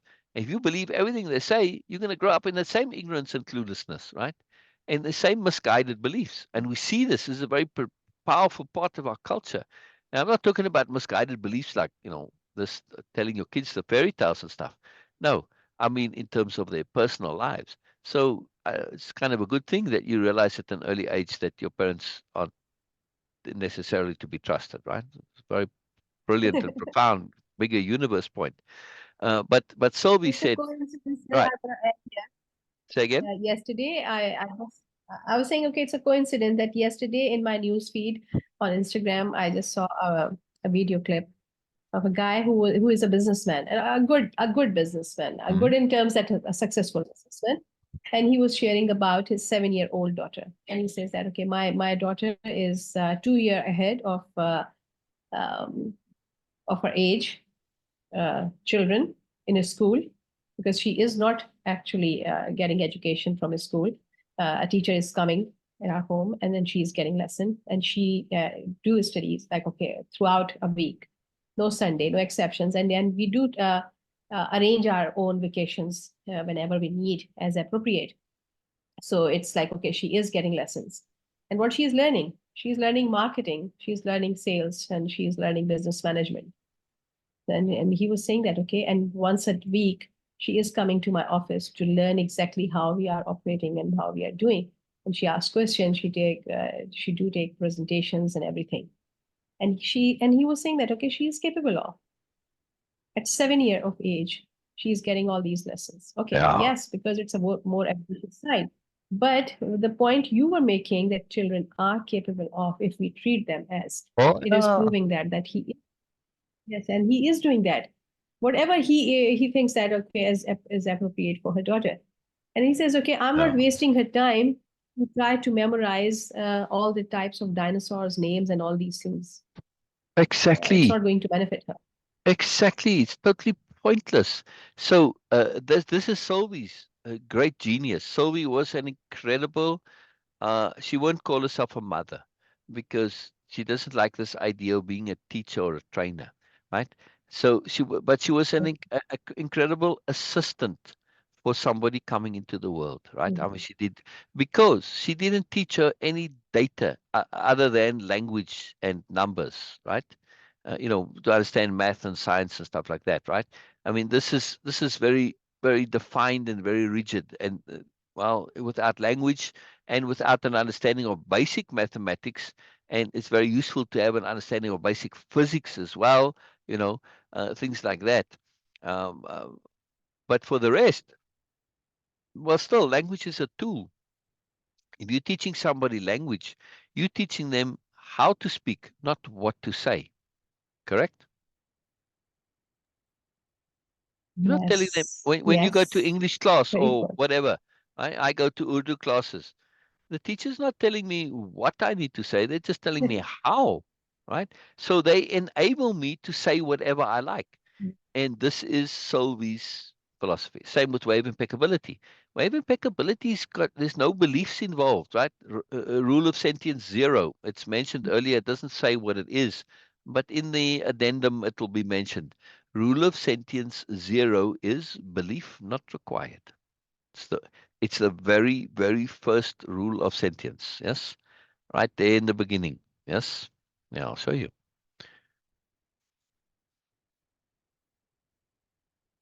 Right. Here we go. Right? Belief not required. Belief in any of the rules is not required. Simply having an awareness of the possibilities implied by the rules is enough, and behaving as if they were true or just testing them out provides the benefit. Ross zero is the suspension of belief or disbelief. Now, it's quite unusual that it's quite a long rule at saying the same thing in multiple times. Most of them would only have this belief not required, right? I mean, I remember belief not required because that's the condensation of it, but it's got this more. But it's very key though. Right? When you come to wave impeccability, this is the same thing, right? It's there. You're not being asked to believe anything. It's like language. I'm not going to tell you how to live. I'm going to show you tools of living, right? The tools for deliberate living. You choose how you want to live, but you have the tools. Same with the language. You choose what you want to say. I'm here to teach the language. And see, the other name for way of impeccability is the language of conceptuality. Right? When you learn to conceive, you learn more than just the ability to express. You learn the ability to shape your reality. Right now, of course, external reality. This is a collaborative process, so you have limited ability to change that. But your internal reality, this is all you, right? So when you can learn to conceive, especially when it comes to internal understandings, right? This is huge, right? And when you have concepts like trusting without trusting, or capital to trust, or the life detective, etc., all these terms that I use all the time, concepts rather than terms. And this enables you to have this ability to create something, right? Create your own reality. It's very powerful. It's very powerful. Norma, I can't really chat. I know I took a chance there a little bit to text to type to you while Bean is chatting. But really, I have to pay attention here. I mean, I steal a bit because I like to give you time and attention. I enjoy connecting with you, but I can't really do it. Being if you reply in comments, it's better, right? So, yeah, it's the name of Beena's sister. That Amon, right? She's using her sister's laptop. Yeah. Yeah, oh, they call her Amy though. Yeah, but a full official name is Amon. All right. So, the old Earth was no longer there. The group and the delegates listened closely. Biella had worked with the agglomeration extensively, despite her until recently aspirant say, oh, this is why I was going off on Biella's early upbringing. So by the time she's 16, because she's not needing to unlearn a lot of nonsense, and one of the first things that Sylvie shares with her is learning how to learn, right? So her learning is rapid and extensive. Plus, like she didn't speak until she was 8, right? So she didn't get caught up in her own thoughts and opinions and ideas. I mean, listen to kids, what they talk about. Ah, holy crikey, really? Is this stuff necessary? And when they talk about the stuff that they talk about, what are they not doing? They're not learning because they're so focused on the talking. Why? Because they picked this up from their parents, right? And the people around them were all enamored with talking and listening to their own voices. And this is what they should do, and they take it to extreme. And so they jabber on 10 to the dozen about nothing that matters whatsoever. And of course, they're not learning. Sylvie explains this to a very young Biella, right, before she can speak. And Biella understands the logic of this. And so she doesn't, only until age 8, when she's forced in an unusual circumstance, she's forced to speak, right? And the person that she speaks to is the leader of the world, of her world at that time. They're about to join the agglomeration. Well, it was still kind of a couple of years in the future, but still. And and uh, and so until she's age 16, this person recognizes her, and they aren't quite in the agglomeration yet. But he arranges, because he becomes really good friends with Biella. He's of course with Sylvie too. But he arranges for Biella to be able to go off planet before this is even possible, really, for anybody. They haven't officially joined the agglomeration yet, right? Um, and sends her on her way to go and explore the whole agglomeration. I mean, it's just and Sylvie obviously contributes to that as well, but financially. But money on different planets doesn't really matter much, right? You're going out there, you basically on your own. But he arranges it politically to be able to do this, because the world isn't open to travel yet. It's not necessarily closed, but through her travels and what she does, she meets up with Illumina at some point, and they continue traveling for a long time. But she ends up with many very different experiences, and one in particular, I mentioned this the other day, on Golf World, right? Well, it wasn't called Golf World at the time, but it's now called Golf World. It's a long story. But anyway, um, it's a wonderful story. I'll read it sometime. A very fun story. Biella ends up owning a world, but in the process, right? Uh, this is a world in the agglomeration, and she was given some credentials and status. Anyway, it's a very fun story. I don't. I'll have to go through all the details. But the end of the story is that not only does she end up owning the world, at least the majority of it, enough to be the owner. Like if you own 55% of a company, well, you own the company and you can say what goes on in the company, right? Because nobody can outvote you, right? So she ends up owning this world, and also it ends up the the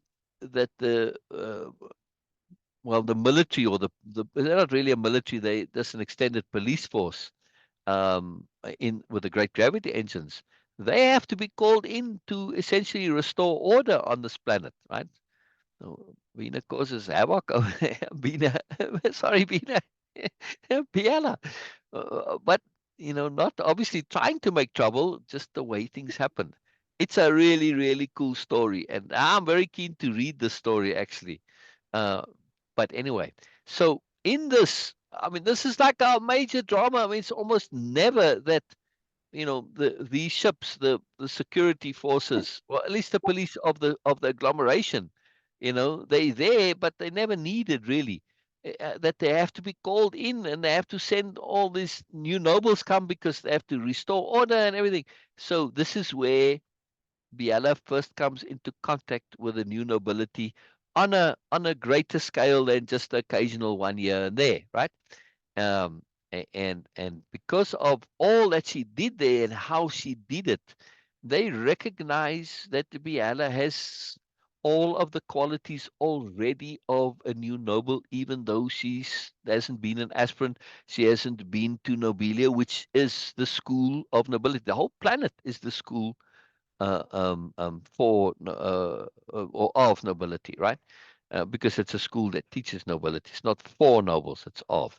Anyway, uh, I'll respond a bit later, Norma. I'll respond a bit later. Um, yeah, that's what I was saying. It's hard to do both together at the moment, Norma. Anyway, so this, that she's invited to be a new noble right away because they can see in all of her actions the story, the history, and they spend a lot of time together. She works with him on the planet to restore order. Basically, the culture, it's a totally misogynistic culture on this planet, and Biella causes it to implode completely and utterly, right? And because she now owns it, and the new nobility come, they get to basically redo everything, right? And the men are tried for crimes against the woman, right? Uh, because of they were abusing the whole thing, right? Extensively. So this goes misogyny is illegal, it's like racism, right? It's not something that's done. So anyway, so she works extensively with the new nobles. A whole massive, great big delegation is sent there along with all the agglomeration officials to essentially rebuild this planet. Because here you've got a planet where now the men, most of them, because they were all involved in this, have been sent all over the galaxy as penance, right? And the women are now essentially left with very few men left over, and they now have to start taking charge for themselves. So you have to rebuild the culture. So they spend quite a lot of time there. So she spends a good many years on this planet, or her planet, right? Well, those don't matter to her. It's just a amusing by the by involved, right? You have to read the story to understand how this comes about. Um, it's all very plausible and very, but she spends a lot of time with the new nobles, and they see that she is a new noble, right? And they invite her to be a new noble, right? And she declines. First of all, she says that as much as she appreciates it, in order to fully do this, she'd have to go to Nobelia, right, and spend a little bit of time there. Even if she accepts it now, it would be it wouldn't quite be right without actually going to Nobelia itself, right? This would just not be appropriate. Yeah. So it says, first of all, I don't want to go there because likely I know if I go there, from what I understand of it, uh, I'll probably stay there, at least for a good period of time. And I want to explore the agglomeration first, right? So she delays a maximum, which is part of the philosophy of the new nobility, right? Don't level up until you've absolutely fully explored the level you're on, like in gaming, right? I see this all the time in gaming, and I did this when I first started playing games, and you level up as fast as you can, right? Well, because there's some status in leveling and quickly. But if you unhook from that culture, superior paradigm, and your intent is joy and fun, you want to explore everything at where you at. Why? Because it's all fresh and new and exciting. When you level up and you look back, it's like, it's hard to go back when there's a more that you know of, right? And so you don't quite get that full value of it, right? But when you have this mindset, I don't want to level up too quickly. I want to get all the maximum out of my level. And Sylvie's a big gamer, right? Despite being, she gives advice to the who's who of the planet, right? She's still a big gamer, and she explains this to Bella. And it's also happens to be just the new nobility also enjoy gaming, right? It's part of their culture too, that they understand this logic, right? If you go too fast, you lose the ability to come back. You can, of course, but it doesn't have the same emotion, the same passion, the same excitement. So Biella understands this, and she puts it absolutely into practice. That's why she continues her travels through the agglomeration until, the universe and force of circumstance brings her to Nobelia, right? As is appropriate, right? So this is all works out quite wonderfully well. But this is why Biella is so unique, that she was a new noble even before she came uh, to to Nobelia, right? I mean, from the new nobility's point of view, she's a new noble. I mean, all she has to do is say yes, right? She's already, you know, qualified in any possible way that anybody can think of, right? So this is very unique thing for Biella.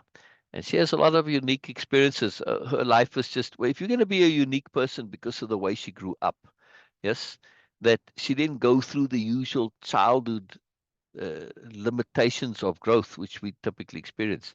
So she went into a whole different place. All right. So she is a unique individual, which is why she is the focus of the story, right? Um, and why this particular mission was probably given to her, or at least why the universe was coming her way. Anyway, so this is why I wanted to just elaborate on this, that she had worked with the agglomeration extensively, as a new noble, despite not being one, right? And she's a bit more than a new noble. I mean, she knows leaders of planets and stuff like this. She's a and she's kind of a celebrity in some places of the agglomeration too. People know who she is, know of her, especially after the Gulf World incident. Right, she may have been a bit more notorious there, depending on how the press viewed her, right? But certainly, she's somebody that the general public is to a greater or less extent aware of, right? Now, all right, it's been a while since then, and she's been on Nobelia for a while, so it's kind of quieted down, but still, right? So, uh, Biella's situation had always been an anomaly. Her status as a new noble always assumed. Her experience and travels, they hoped, would yield some deeper insight into the greatest mystery of the agglomeration. Right. So the group and the delegates are aware of this. That's why they're really listening when well, they always listen to her. But they're a bit puzzled by this, but they're hoping that in this mystery, uh, Biella will have a bit more than is available to them, right? Biella grinned, this mystery a favorite of hers. Old Earth had not been destroyed, no debris of any kind ever found. Neither was it as if the coordinates were wrong. Because now, if you come there and you say, well, hang on, there's no Earth here. Did we get our coordinates? Well, maybe, space travel, it's a big place. It's very easy to happen, right? You pop out of hypertunnel or whatever you call it, right? Okay, you didn't navigate properly. No, right? Neither was it if the coordinates were wrong. The entire rest of the solar system was still there, including old Earth's moon, right? Now, of course, this is a greater mystery there because Earth isn't there, but the moon is still there. How does this work, right? Now, I don't elaborate here because I don't want to give the story away. If I do, it will do. So I just don't leave this there. I just, right? But there is some how the moon's orbit will have to change, yeah. So the planet of old earth is simply missing, right? So that's it. For all intents and purposes, it's not there. It's just fascinating. The agglomeration has for more than a century extensively funded a search mission. It's become an institution unto itself. This search mission is the institution, not the agglomeration, obviously. The best and the brightest gravitate to the Find Old Earth Institute. That's the name, right? The Find Old Earth Institute, right? Oh, I guess I need to capitalize that T then, because that's what would be written on the door, right? When you go there. The Find Old Earth Institute. Any and all theories are and have been tested. Now, this is really cool. I mean, this is something that's part of the culture on Nobelia as part of Nobelia-Living, then you test all theories, no matter how absurd, if you need to. Yes. Now, most situations you don't need to test the crazy theories, huh? And like take on our world here now, right? We want space travel. You just have to read science fiction to look at all the different theories of space travel, right? Some of them they are now starting to work on, right? But there was a time when people resisted, and they still do to some extent, any kind of a theory or a plan or an idea that is out of the ordinary, out of the normal. Yes. But but again, look at all our technology, right? I mean, look at our cell phones, look at the tricorders in on Star Trek, right? Remember they would flip them open? Yeah, our first early phones, flip phones, right? They flipped open like that. Right. And it's the same basic idea. Now our phones don't quite have the same sensory equipment that a tricorder in, like, it can't scan your body and all that. But who knows? As the technology of phones keep increasing, why not? Yeah. It's quite possible, yeah, and likely. There's actually websites that connect all of our technological connections to Star Trek specifically, right? But then you can look at others that say, from books and writing, how much of these ideas came that were just, part of the story. But then people said, let's take this seriously. Let's actually see if we can make this happen, right? Now, uh, this particular institute, because they're running into dead ends and it's a big deal and there's lots of money to support it, right? Uh, this is, if you've got a weird theory, this is the place that you go, right? Because yeah, they've already run out of any possible theory. So if you have a theory that's new, they're going to love you and they're going to try your crazy theory no matter how crazy it is, right? And they've tried some really wild theories. Now, some of those wild theories resulted in some remarkable discoveries. Others were just, well, you know, people getting caught up in their ideas, right? But this is where you get them tested. So it's a really cool place if you like ideas and testing them. Now, of course, you got to connect your idea to finding out Earth in some way. But that's not always that hard, right? So no matter how ludicrous they may seem, it is an undeniable impossibility. If old Earth could disappear like that, so too could any other planet, right? Uh, this is why it's so serious, yes, because uh, if this is due to aliens from some other galaxy, you better know about it, right? That did this for whatever reason. Maybe they saw the spread, and to them they may see it. Well, yeah, you've got this one planet, and they contaminated the whole galaxy. All right, we can't really wipe out our whole galaxy, but maybe we can wipe out the like the queen of the nest. Some logic like that. All these theories are explored, but of course, none of them were proven to be valid, right? So it's a big deal, right? That this planet is completely and utterly missing. And I love this idea of the Find Old Earth Institute, that it's a place where any and all theories are and have been tested, right? They've actually run out of theories to test, right? So the institute was this thriving place. Everything was happening. It was the place to be, but it's kind of died because, well, they've tried to go to some other place, where they're testing theories for something else. If you have, because now it's like you bring your theory. No, we've done that. You come with a new idea. Oh, sorry, we've done that. So it's about dispiriting to people who come up with new ideas, right? And it's part of the schooling is for the kids to come up with ideas, right? And they send it off to the institute. Now they don't come back and give a report to the kids, which just say, nope, sorry, every single one of it. They don't want to discourage the kids from sending ideas. The kids just have this idea that, hey, our ideas are going to go to the institute and they're going to take them seriously, right? And there's examples from the past. They don't in this class. They don't necessarily say how far back it was, but they give examples of where ideas that kids came up with were tested, right? And a whole long list of them, right? So they don't care, if there's anything, they test it. Anyway, so this is a big deal, this Old Earth Institute.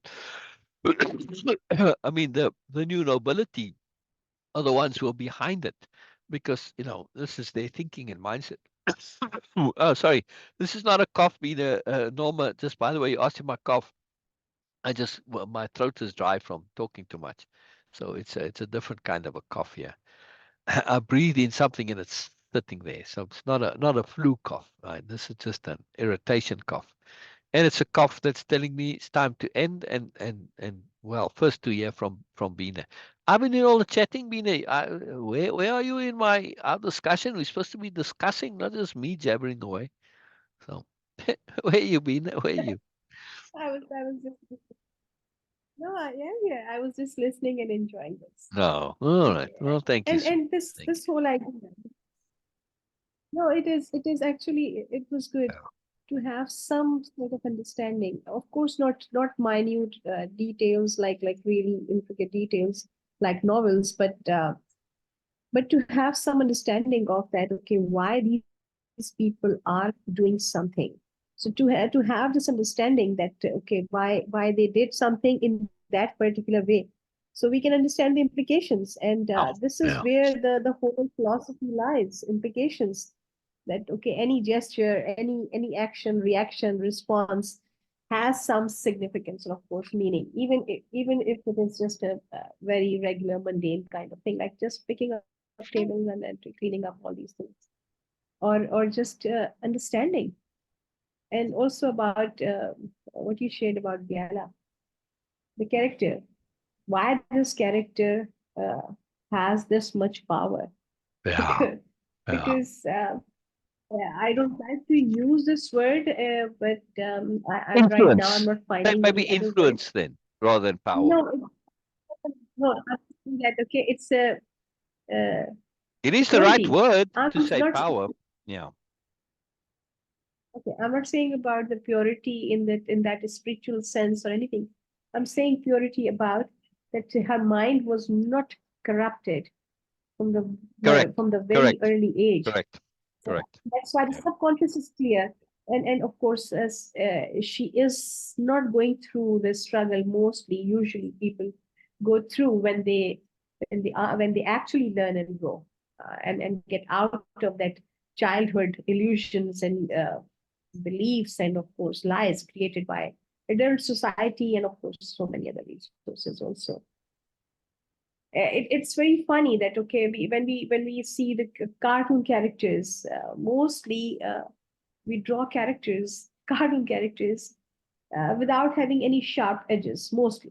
I'm just saying that Yes. okay, and then they are fun, and which shows that okay you just need to shape up and like okay take a shape of like be fluid and don't have any characteristics.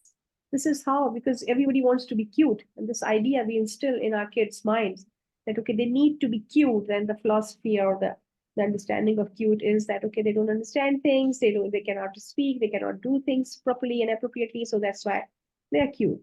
And this idea actually severely limiting, because they never feel confident to own who they really are, because it's not nice, it's not comfortable for others. So many implications when you were Yeah. sharing about Bialas. And Oh, tons of and them. Tons of them. Yeah. yes, and this is what I was thinking. That's why I was not sharing anything, Uh, because it gives me so much to think about. yeah. And of course, the idea of the planet missing.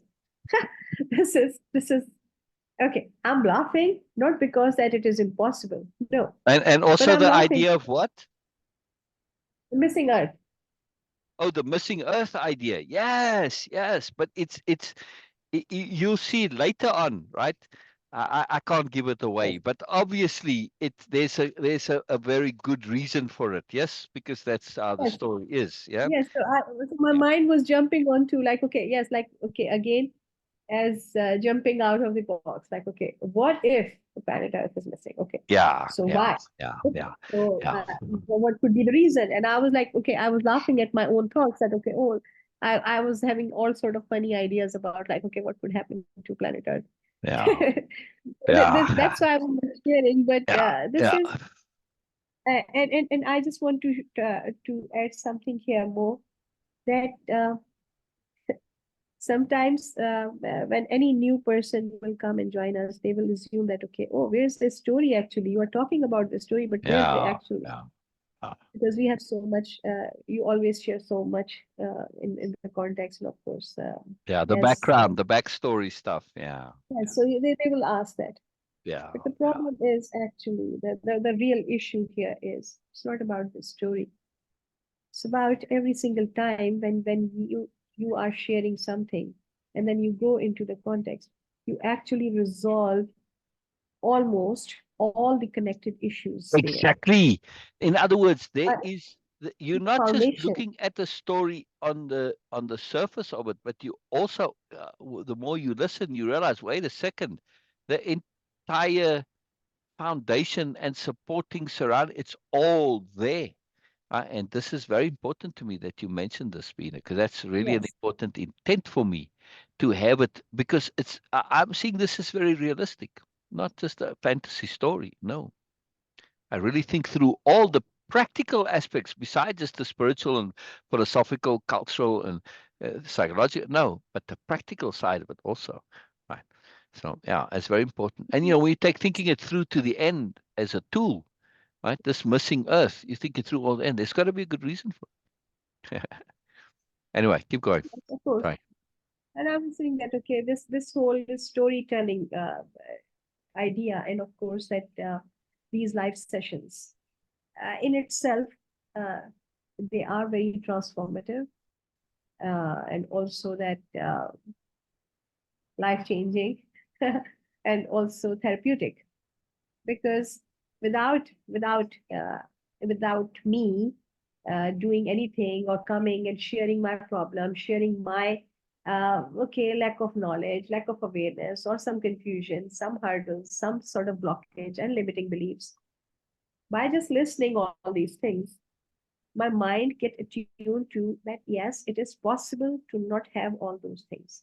And most of the time these things actually get resolved if we just pay close attention to that. They get resolved because when you share, and of course other people also, mostly in, of course, Norma, and when you guys share, and of course when I'm sharing, I can get, as an individual, if I look at it, I can get so many resolution out of it. Like, okay, oh, if they can do, okay, this is also another way of doing things. This is another way of being. This is another way of listening. This is another way of communicating. This is another way of having fun and joy in life and learn and grow. So many things. And just by all these things, we are having, I can, okay, I'm getting all sort of every single day. I'm getting so many resolution, not only resolution to my existing some sort of okay issues or problem, but I'm getting more, getting ahead of that, and of course eliminating the possibilities of future issues or problems or limiting beliefs to actually come up. It is so wonderful of that. So yes, sometimes as a common reader, you just want to go through the story and look what happened, what is the thing, and what they are talking about, why they just keep talking, and how resolving all these things by just communicating. But this is what makes this story different and unusual and unique to other stories. Yeah. Oh, it's it's very different in many, many ways. Yeah, yeah. So, Yeah, no, thank you on that, Beena. And also, that's why I have all those supplemental works, because my intent is not only to show the planet, but the greater system, because Nobelia is an extreme circumstance for people with a particular thing. Now, Golf World, which later becomes Golf World, this is a planet that is revolving all around golf. All right. It didn't quite start off that way, but it ends up that way through the peculiarities of many factors. But and there are many other planets that likewise start to get a little bit specialized, right?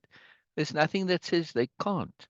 But because of the way the agglomeration is set up, right? I mean, our focus here is all about money, money, money, money. But when you have stuff, you can go in other directions, right?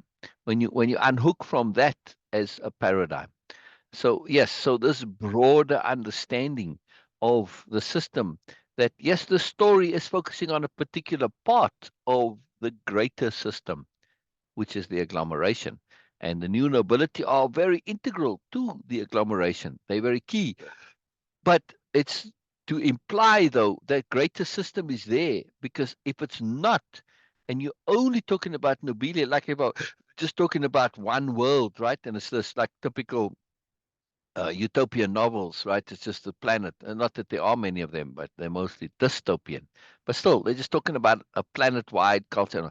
I wanted it to be greater than that, to show the diversity and a system that allows for such incredible specialization and focus. Yes. As part of a greater system, which means that this can apply in other things too, right? Whatever it is, you can go in your chosen path of specialization. And it's not an implication that nobilia should be for everybody. Actually, they go to great pains to say no. It only if you want this, only if this is your passion, your need, right? It's not. We don't think that there's something wrong with you if you don't follow this.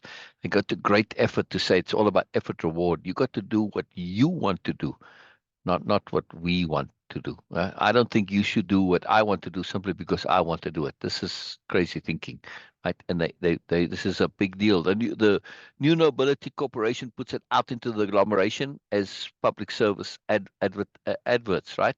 Messages, billboards, TV, movies, whatever. Right? I don't get anything out of it except making a difference to culture by promoting this understanding that what you choose to do, how much effort you say is worth the reward. This is a completely, entirely individual decision. Nobody can tell you how much effort is worth the reward. Nobody. Only you can. Huh? Depends on you. So effort reward is a circle.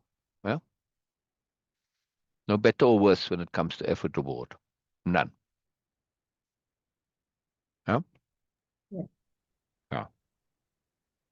Yes. Okay. So on this note, thank you so much. Thank you, Ramzi. It was nice that you were here. And yes, I'm also looking forward when you will share about your book as Syl share this offer with you, and we would like to discuss and as much as we can do. I'm also including myself into this. And Yeah. thank you, Norma. And thank you, Syl. And thank you, Great. See you guys tomorrow. Yeah. Oh, before I go, I Yes. think that when we finish this book, because we're on the last chapter, right? We at part one of the last chapter. I don't know if we're gonna have part two or three, but anyway, when we finish this, I think the next thing that we read is that the Gulf World story. Okay. Yeah, Okay. Okay. Yeah, that's good. That's good. Exciting. a backstory on Biella. It's just one incident, but still, Okay. you know, a fun story. Good. Okay. Bye, everyone. Bye bye, bye bye, bye bye, everybody. And meeting for all.